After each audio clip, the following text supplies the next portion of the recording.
Kebudayaan Diknas Kota Bengkulu.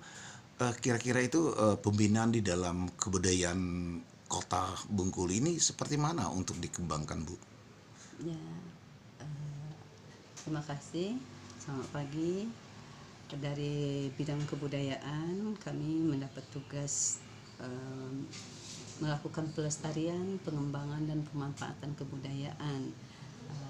Seluruh hasil-hasil kebudayaan, seluruh aset-aset yang terkait dengan kebudayaan itu menjadi tusi kami untuk bisa dilestarikan, dikembangkan dan dimanfaatkan. Nah, terkait pembinaan terhadap beberapa komunitas yang menjadi bagian dari kebudayaan itu sendiri, itu beberapa tahun ini sudah kami lakukan. Sudah kita berbuat untuk bisa kebudayaan Bengkulu itu terangkat, apakah itu menjadi sebuah identitas masyarakat Bengkulu, baik itu melalui masyarakat luas maupun anak didik yang ada di sekolahan.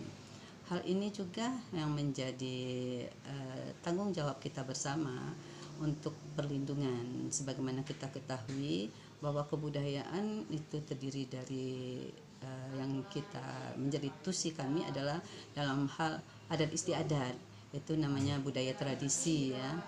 Kemudian ada seni budaya. Seni budaya itu termasuk ada di dalamnya ada ritus tabot yang kita kenal dengan festival tabot, ada musik dol, ada tari-tari tradisi, kemudian ada bagian yang tidak lepas dari itu, ada juga seperti tutur lisan, apakah itu pantun, apakah itu tari, seni lukis, seni kerajinan seperti batik besurek. Nah, itu adalah bagian dari kita. Termasuk juga yang menjadi aset pariwisata yang selalu kita berupaya untuk melestarikannya, kemudian menggali dan memanfaatkannya menjadi sebuah daya tarik bagi pengunjung di Kota Bengkulu, baik itu pariwisata lokal maupun pariwisata yang berasal dari luar, baik luar negeri maupun luar provinsi Bengkulu. Nah, untuk hal itulah kita memang harus selalu berbenah dan mensosialisasikan apa-apa kebudayaan yang kita miliki. Melalui sekolahan mungkin kita memperkenalkan anak-anak seperti apa tutur bahasa Bengkulu itu yang santun, yang ketimuran, yang tidak tidak mencontoh yang bukan menjadi budaya kita. Nah, seperti itu ya, biasanya kami punya program mengenalkan melalui para seniman-seniman yang kita beri nama programnya Seniman Masuk Sekolah, misalnya ada beberapa tahun di belakang. Nah, seniman akan mentransfer ilmu mereka itu melalui kegiatan ekstrakurikuler di satu sekolah yang ditunjuk.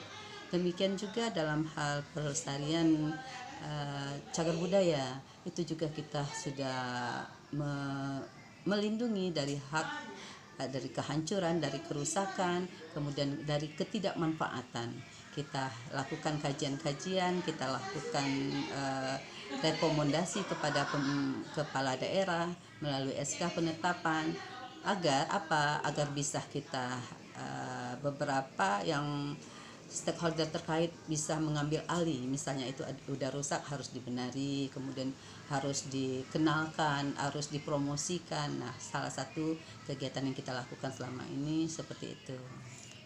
Terakhir nih, Bu, kira-kira yang diutamakan di tahun 2025 ini yang perlu untuk diketahui oleh masyarakat itu, ciri budayanya seperti mana, Bu, untuk di Kota Bengkulu ini?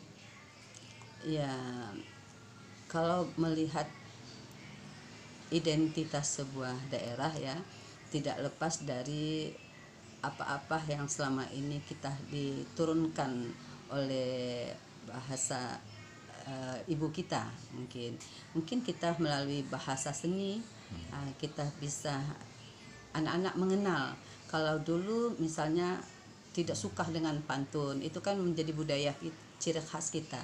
Sementara pantun itu sudah menjadi budaya dunia ya, sudah menjadi warisan budaya tak benda dunia.